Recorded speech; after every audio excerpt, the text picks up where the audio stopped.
小姑子的婚宴上，我被众人拱上了台，大家催我讲讲10年婚姻如何保鲜。我看一眼新娘小姑子微微隆起的小腹，又笑眯眯地看向忠厚老实的新郎，决定讲讲我是怎么发现老公出轨的。大家好，开始今天的分享之前，希望你能给人间烟火点个订阅，我将会分享更多优质的内容。小姑子婚礼前一天，邻居发了一张停车罚单的照片给我。10月2日，那天我没用车，我给孙世俊打电话，你违停了，收到短信没？没有，在开会，先挂了。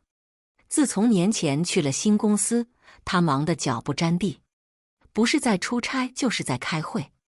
他妹妹孙时月的婚事忙活了1个多月，都是我一个人操办，订婚宴、挑婚纱，连化妆师都是我找的。婆婆逢人便夸我，淼淼这孩子办事我放心，再说她也有经验。经验？我与孙世俊的婚礼筹备已是10年前的事了，也是我一个人撑下来的。那时，我的准婆婆笑呵呵地说，我们上年纪了不懂这些，由你们年轻人做主就好。其实只是不想出钱出力罢了。孙时俊娶我时无房无车，彩礼也拿不出来。我父母开明，你们以后小日子过得红红火火就行。后来房有了，车有了，也没红红火火。他从一家公司跳到另一家公司，薪资、职位都在水涨船高，只是也越来越忙。10年婚姻，前5年我们都在打拼。5年，他打拼，我丧偶式带娃，除了带儿子，还得管小姑子的一箩筐破事。婆婆说，长嫂如母，你看你到我家就不会有姑嫂问题。我如母，那您呢？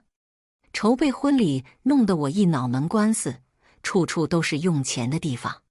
再看一眼那张罚单照片，我更气。我以为是消息延迟，所以登录12123查看，没有违停记录，倒是有几个违章。其中10月2日的违章，主驾副驾都没系安全带，副驾是个女的，我不认识。我又看了一眼违章地址，地址不是本市，是隔了300多公里的湖滨市。我努力回忆了下他那几天的行程。10月1日他出差去了平阳市，10月6日才回来。平阳市距离本市600多公里，和湖滨市一南一北。我第一反应就是他撒谎了。我起身往厨房里走，经过时撞到桌角，疼得我眉心直跳。微微颤抖的双手暴露了我此刻有多慌乱和不安。他没必要撒谎，一定是我记错了。打开厨房壁柜，里面还整整齐齐地放着几盒未拆封的酥皮点心，那是平阳市的特产。我没记错，他确实说去了平阳市。孙时俊有个习惯，从我们谈恋爱时就这样，无论他去哪儿都会顺手给我带一些当地特产。那时天真浪漫，他说什么都是这世上最动听的情话。淼淼，这次是带特产，下次就是我们一起来了。他去过的那些地方，我后来也没去过。婚后我们一起去过最远的地方，是距家30多公里的野生动植物园。我重又回到餐桌前，坐下去时感觉全身脱力，发抖，像要生一场大病似的。孙时月的语音滴滴作响，我才如梦初醒。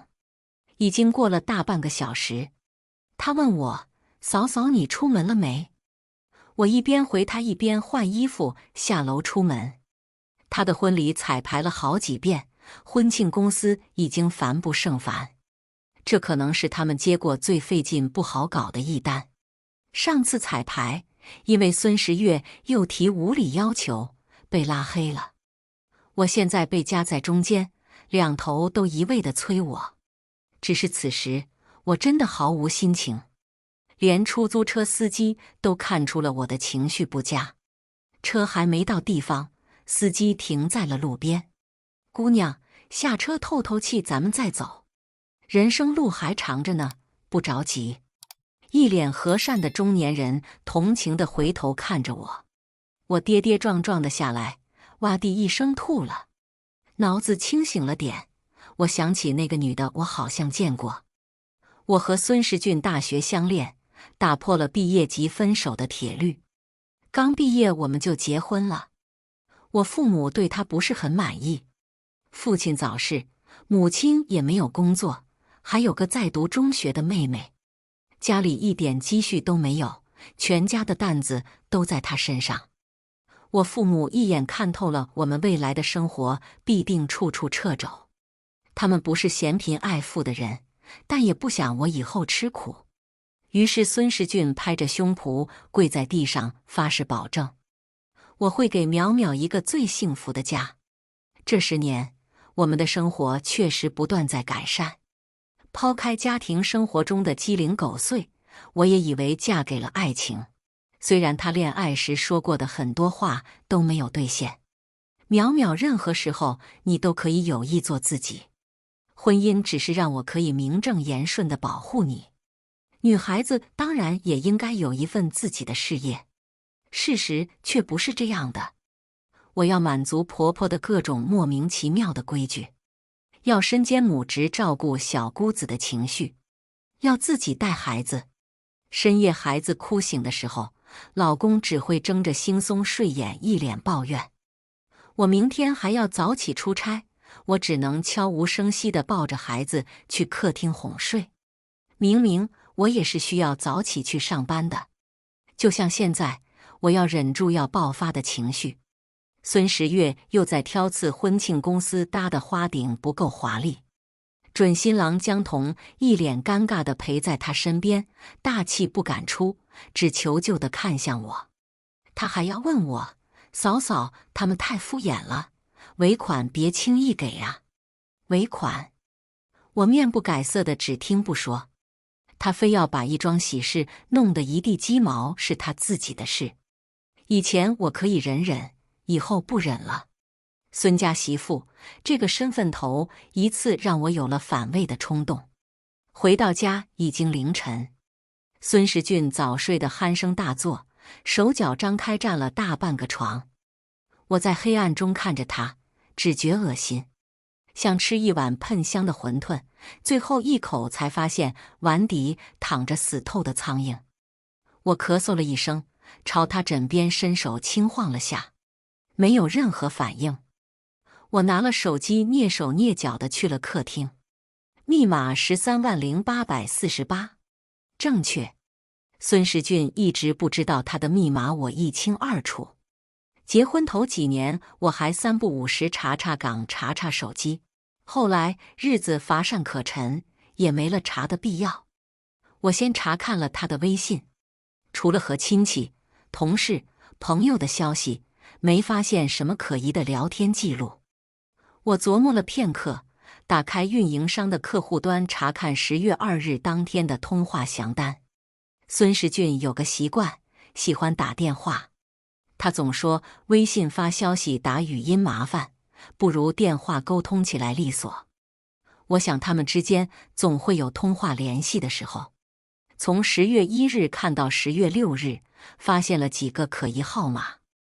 我几乎是颤抖着微信逐一添加好友，还不时要停下来屏住呼吸听他的鼾声停了没。10几个号码加到最后几个时，嫌疑对象出现了，对方是他的好友，他只是删除了聊天记录，却没删微信。对方的昵称叫甜豆子。打开对话框，空空如也。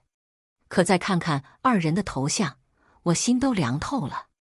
我不久前才调侃他头像幼稚，他怎么说？有孩子养不了狗，还不能用个狗子头像吗？孩子狗毛过敏，成了他多好的挡箭牌。一个是抱着面包的狗，一个是偷吃面包的狗。他的微信签名我也曾用过。碎碎念念要讲给有回应的人听。我是个分享欲极强的人，看到奇怪形状的云朵都要拍下来分享的人。是什么时候我不再想要分享了呢？大概是我说街口新开了一家咖啡店，路过都要被豆子的香气征服了。他漫不经心地回我：那有什么可喝的？大概是我拍了儿子可爱的睡颜照发给他，软软糯糯像个小包子。他隔了几个小时问我，看看我钥匙是不是落家里了。我所有有趣的事分享给他，都渐渐如同石沉大海。不知他的那些碎碎念念又是些什么呢？我看着空白聊天框怔怔发呆，心酸委屈，如同摘了成熟的果子，欢喜地迫不及待地咬了一口，酸涩发苦，还充满了腐烂的作呕感。我查看二人的转账记录，越看胸口越闷。前前后后持续了1年半时间，从最初的13.14到520、6666、8888，春节、情人节、儿童节、七夕、圣诞，林林总总的转账记录几十条，粗略算算也有4、5万。就算没有聊天记录，从这频繁的转账记录和特殊金额，也知道不是普通关系。我体恤他要还房贷车贷，日常家用尽量少麻烦他。如今看来，自己像个二傻子似的。他可能真的以为我傻。通讯录里大辣辣地存着对方号码，备注就是甜豆子。他是真敢呐，丝毫不怕东窗事发。也或许他以为自己心思缜密，我这样大而化之的人根本不会察觉。再看他的抖音，点赞最多的也是他。我分享给他的视频统统都是未读，刺眼的一片飘红。打开甜豆子的主页，每一条视频都是隐晦的告白和暗搓搓的秀恩爱，他都点赞了。我拿出手机一一拍照留存，以防他们删干净了抵赖。逐一看完他的视频，我终于想起来为何觉得眼熟了，连带着名字我也想起来了。童月然，我那位小姑子曾经的好闺蜜。孙时月和乖巧听话沾不上边。我婚后3不5时就要被叫去学校听老师的训话，抽烟打架，她像个问题少女。要不是成绩还行，早被退学了。她和童月然那么好，怎么不学学人家，又乖又听话？这个名字我听老师提了很多次。孙时月也总提起，童月然换新手机了，特别好看，颜色绝了。童月然减肥真狠，说不吃就一口不吃。他还给我看过手机里那女孩瘦下来的样子，灵动乖巧，五官秀气，皮肤雪白透亮。只是后来渐渐不怎么提起了。印象里，那是个人人都说乖巧文气的姑娘。横竖睡不着，凌晨快4点了。我索性拿了笔记本，在各个社交平台上搜，她的昵称不改，连微博都叫甜豆子。我一条一条地往过看，终于看到10月初的那几天，她拍了湖滨市的著名景区，风光秀丽。她甜笑着对镜头比出一个耶。餐桌上的2套餐具，2双手入镜，紧紧牵在一起。我看得心下一片苍凉，连手指头尖都是冰凉的。孙时俊的手我一眼就认得出，他摘了婚戒，但无名指上10年的印痕却藏不住。我庆幸这2日忙着小姑子的婚礼，把孩子送去了娘家。做了母亲的人，心软得一塌糊涂。但凡孩子在我眼前，此刻我一滴泪都忍不住。可现在我却能感受到胸腔内的那颗心冷得如坚硬的石块。我去卧室拿了外套，他换了个姿势，依然睡得像头猪。32岁，他已经有了明显的啤酒肚，浑身松弛，稍微活动就满脸油汗。我很好奇，由衷的好奇。那位22岁的小姑娘是有多饥不择食，管她一口一个宝贝的叫着。我拿走了她的手机。不到凌晨5点，我已经出了家门。还有2个多小时，我开车往婚礼的酒店走，在前台开了一间房，连上网，我把他微信的年账单下载发到了我的邮箱，因为年账单是删除不掉任何记录的，我不介意一笔一笔的对个清楚。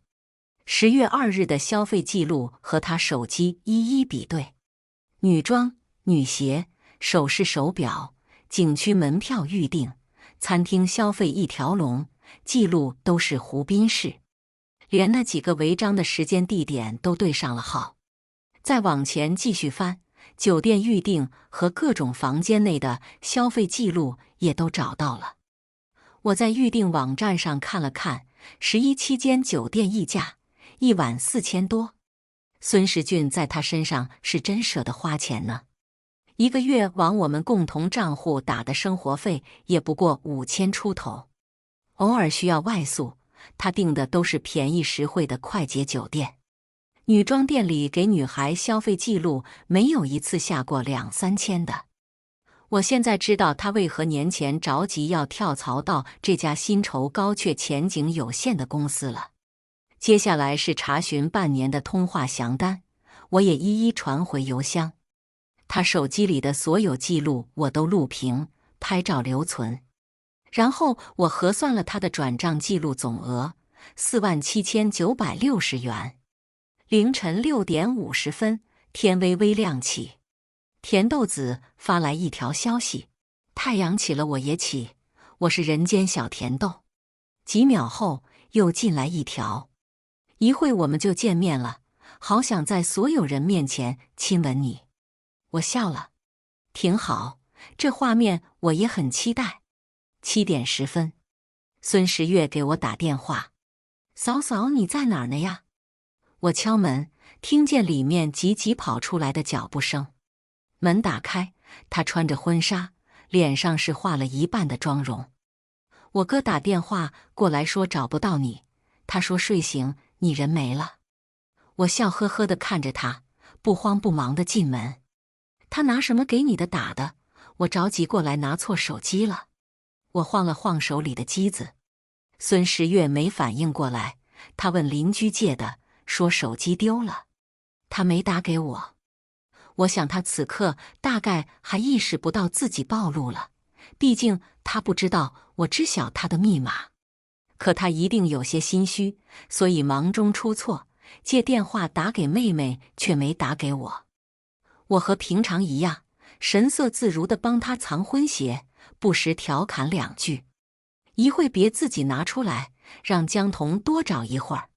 他笑得很大声，那个傻子，我不给他点线索，他这辈子都找不着。我希望他这会多笑笑，笑得越大声越好。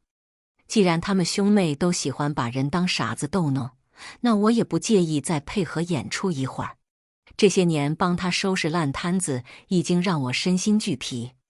这个盛大隆重的婚礼，我从头忙到尾地筹备，那被我一手搅和了，也合情合理。嫂嫂，你可得给我封个大红包啊，不许比我哥的少。他笑颜如画地扭头看我，我微笑着连连点头。放心，我送你份大礼。我怀孕时孕吐反应很厉害，吃什么吐什么。孙时月一开始不吭声，后来终于爆发了：你能不能别老干呕，怪恶心的，我都要吃不下去了。婆婆上来当和事佬，一边给她使眼色，一边把我的饭碗端到卧室去。她小孩子不懂事，说的话不中听，你别往心里去。过几天，她又主动上来抱我：嫂嫂对不起，我就是胃浅，你一干呕我也跟着想吐。转头又拉着我的手撒娇：你那个漂亮的珍珠项链送我吧，反正你现在怀孕胖了也戴不了。她想要什么就会来撒娇，好像觉得我永远有求必应。连婆婆都习惯了把她的问题推给我：你有什么事就去问你嫂嫂，他疼你肯定帮你。但人心换人心，没有什么是我应该做的。毕竟我只是他的嫂子，不是他的亲妈。不到8点钟，孙世俊就赶来酒店了。他一见我就急忙问：“我手机呢？”“在我这。”他像是松了口气，手一伸：“我还以为丢了呢，你是不是拿错了？”我们俩手机同款同型号，连颜色都一样。我冷笑了一声，凑近他：“童月然是吧？怎么了？着急打电话还是着急回早安？”他的脸色刹那间惨白如纸，但他还在试图控制局面。明明额头的汗唰的一下就流了下来，还在强装镇定自如。“什么童月然？你又发什么疯？电话给我，我着急问工作的事呢。”我没心情陪他继续演，转头就走。“别逼我在你妹妹面前删你，要删也得等人多了再删。”孙世俊沉默地跟在我后面，几次三番想说什么，可酒店里都是亲朋好友，他实在不敢太明显地跟我拉扯。眼看婚礼要开始了，宾客开始陆续落座，他才匆匆地凑到我跟前来，压低了声音：“苗苗，你肯定是误会了什么，一会我们回去我慢慢给你解释。”“好啊，我们一会回去再说。”我面无表情地回答他：“今天是月的大日子，你千万别闹，我们有什么都好说。”“大日子解决大问题，我拎得清。”眼看宾客都来得差不多了，我快速地巡视了一圈，目光定格在那个坐在角落的身影上。童月然坐在最末那一桌，扎着青春的高马尾，一身小香风套装让她显得成熟了几分。悠扬的大提琴声响起，婚礼开始。孙时月挽着江童的手臂走上台去，她今天看上去格外地美。司仪一项项环节进行着，到交换了戒指之后，突然话锋一转。我主持过非常多的婚礼，也听过很多动人的故事，但是今天还是想请我们身边的人来分享下他们的幸福婚姻，让今天走到一起的这对新人现场学习一下，照着这个幸福的模板，开启他们美好的未来。有请新娘的嫂嫂上台给大家分享分享，她是如何让10年婚姻保持新鲜的。台上的孙时月愣住了，这和他昨天最后一次彩排的内容完全不同。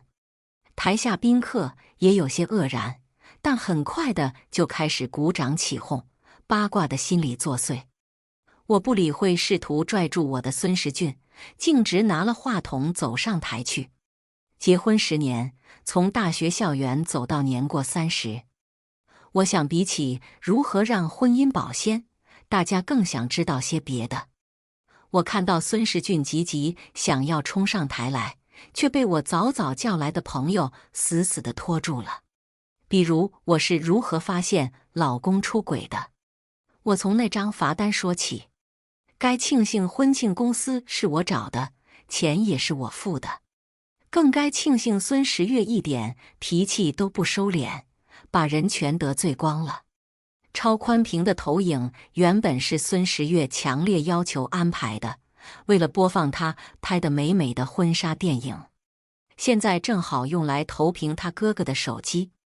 毕竟是家丑，大家看看就好，手机收起来，别拍照别录屏，给他留点脸。我话音落了，眼看宾客都面面相觑，却老老实实都把手机收起来了。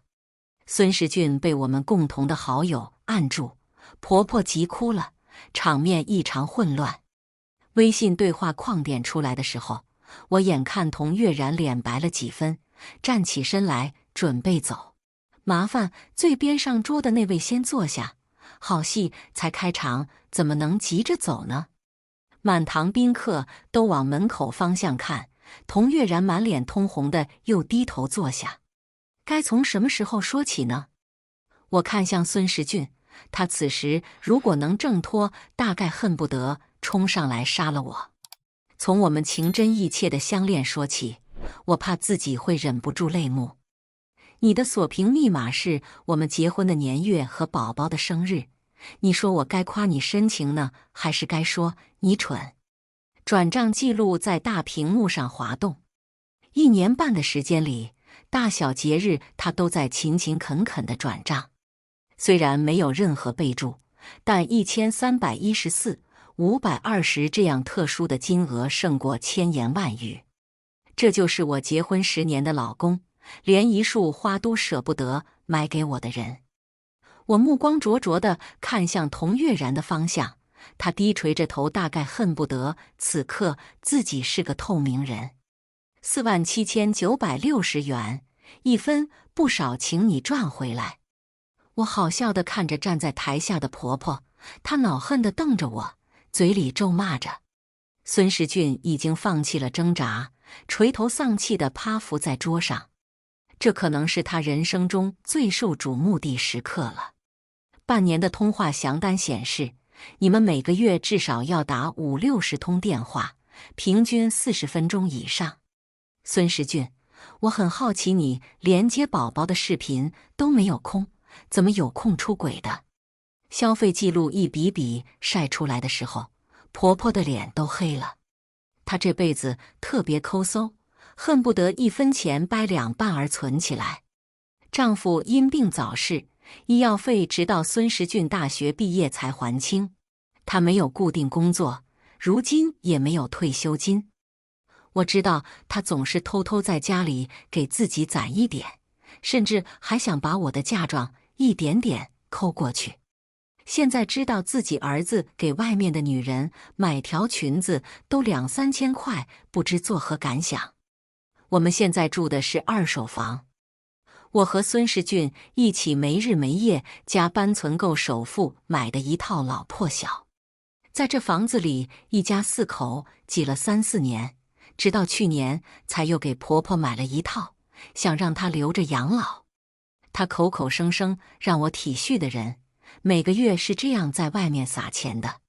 童月然，你才20多岁，你图他什么呢？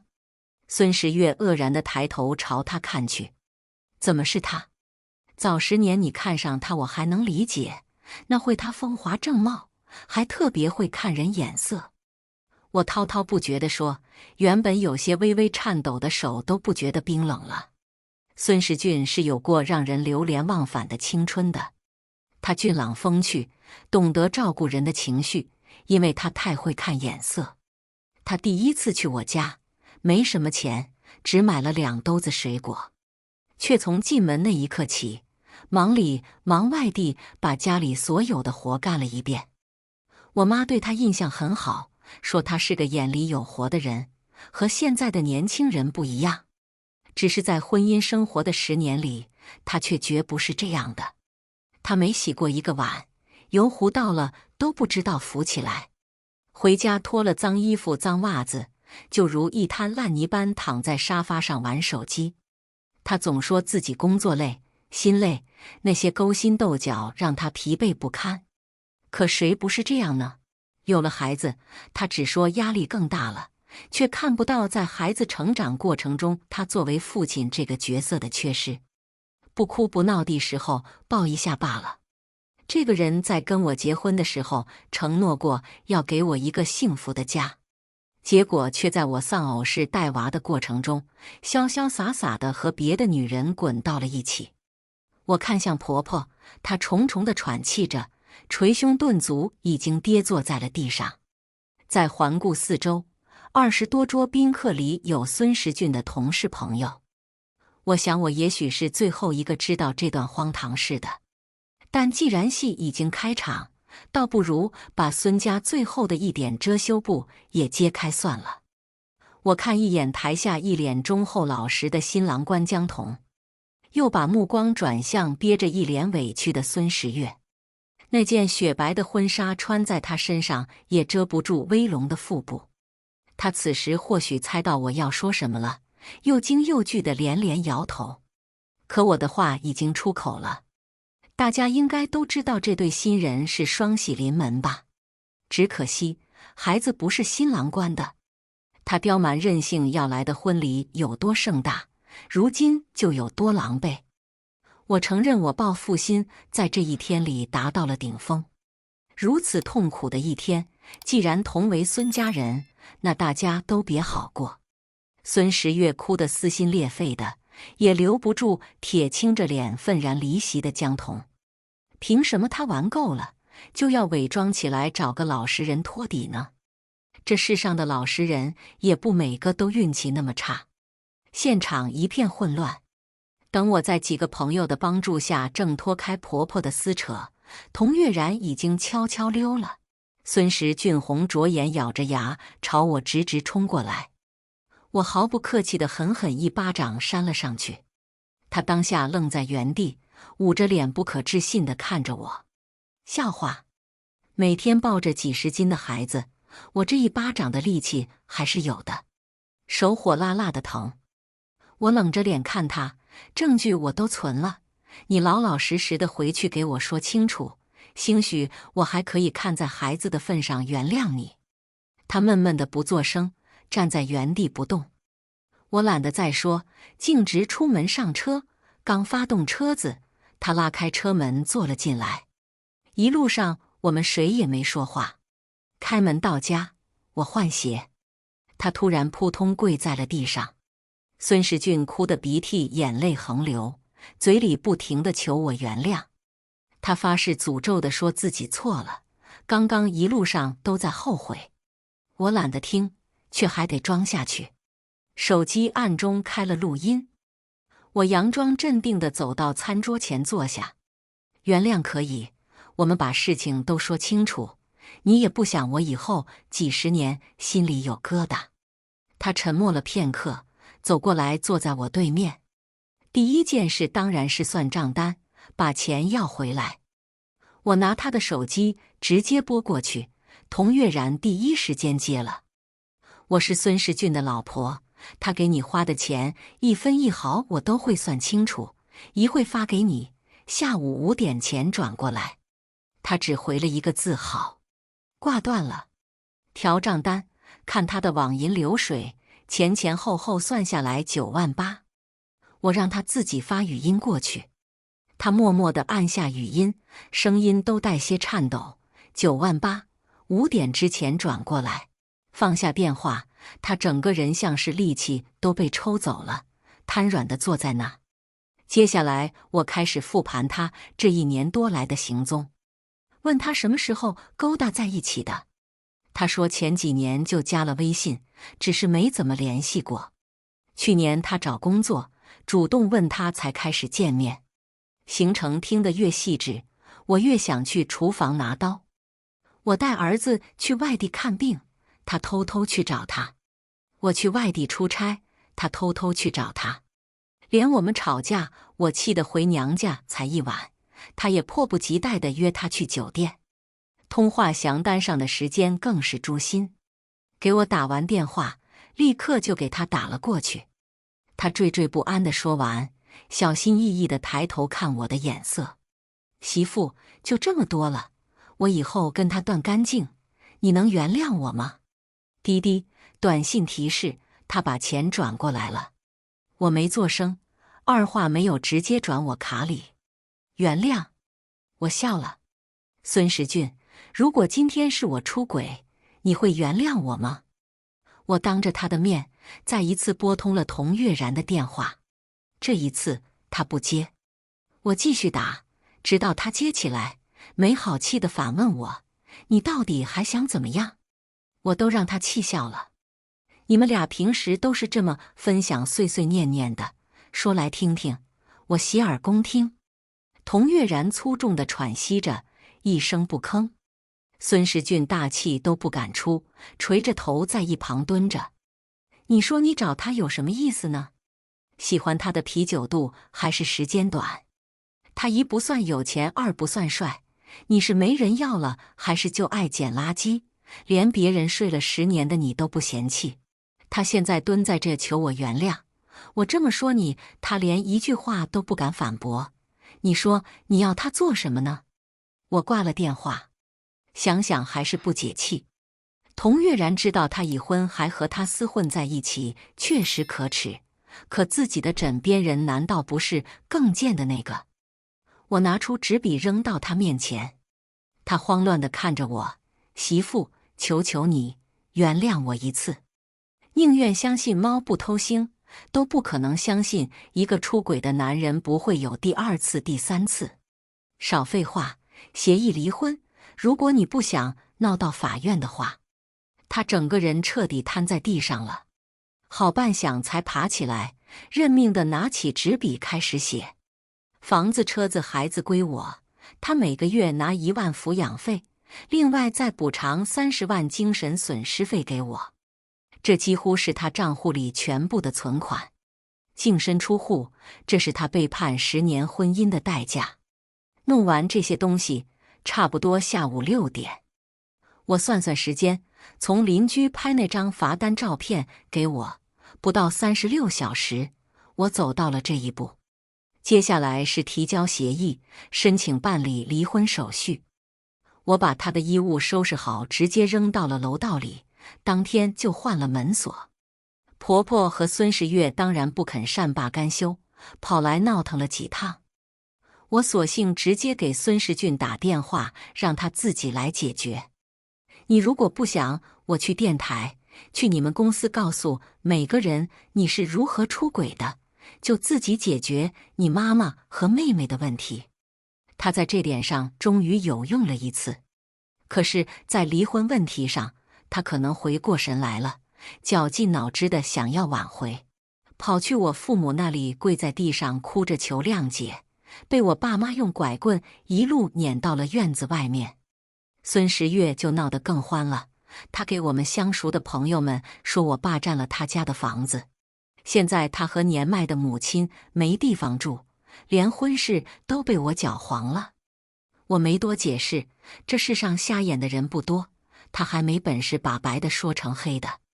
倒是许多参加了婚宴的亲戚，原本不怎么走动的都在安慰我，微信、语音，甚至电话打开都是提醒我的。一天没拿到离婚证就不能松懈。有个在离婚问题上吃亏的姐姐干脆直白地告诉我，她当时也有类似的遭遇，本来很理性地处理到了离婚环节，结果在最后关头架不住前夫软磨硬泡，在关键时刻松了口，闹到现在争财产焦头烂额，前夫死活不承认出轨，他只能到处搜集证据。我一一记下要点，避免自己忙中出错。婚礼之后，江彤给我打了电话，我盛怒之下搅和了他的婚事，多少有些过意不去。他却语气平静，听上去还有几分释然。虽然场面尴尬了点，但是还是要谢谢姐姐。他以前都跟着孙时月一起叫我嫂嫂，现在改口了。他说认识几个离婚官司经验丰富的律师，如果我需要咨询他，随时愿意帮忙。虽然没能成为一家人，但也希望姐姐顺顺利利，早日从这段狗血的婚姻里解脱出来。我本以为要等1个月，结果先等不及的人是婆婆。认识她的人都知道了她2个孩子的狗血作为。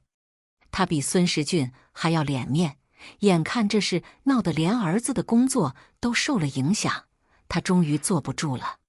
她来找我爸妈，让他们劝我趁着孙时俊现在理亏还有亏欠之心，直接去法院立案。我咨询了律师，确实省事很多。很快就进入了诉调程序，因为双方都同意离婚，抚养权和财产分割也都谈拢。法院出具了调解协议，很快也出了调解书。于是我在最短时间内终于摆脱了这段狗血的婚姻。拿到调解书的那天，我和孙时俊相视而立。不过几天而已，他看上去格外憔悴，似乎一下子老了几岁。他嗫嚅着，不敢看我，淼淼，我真的是有心要和你过一辈子的。我笑了，走到这一步，就别想靠几句话挽回面子了。你的一辈子在我这一文不值。我知道他现在焦头烂额，童月然的父亲知道了这事，气得住进了医院。看上去清纯可人的小姑娘可没那么好摆脱，天天去公司里堵他。他已经被公司劝退了，1分钱补偿都没给，他还想着要去走劳动仲裁。他的同事朋友们毫不避讳地笑话他，当然不全是正义的使者，也有一丘之貉，嘲弄他偷吃都不知道把嘴擦干净。孙时月躲在家里不出门，邻居们指指点点的话让他哭了好几次。他的肚子一天比一天大，除了每天在家里撒泼砸东西，他也找不到别的发泄渠道。我早把他拉黑了，那个帮他收拾烂摊子的嫂嫂终于跟他没有半点关系。1个月后，我在电梯里遇到邻居，他有些不好意思地跟我说，他其实发错了照片，车只是跟我们家一个型号，却不是我们家的。那只是个误会，没想到弄成了这样。我抱着孩子笑呵呵的，该好好谢谢你，这个误会冥冥中帮了我大忙。我请他周末一起吃火锅，正好我升职了，美好的生活该有个更好的开始。以上就是今天分享的故事，希望能给人间烟火点个订阅，我将会分享更多优质的内容。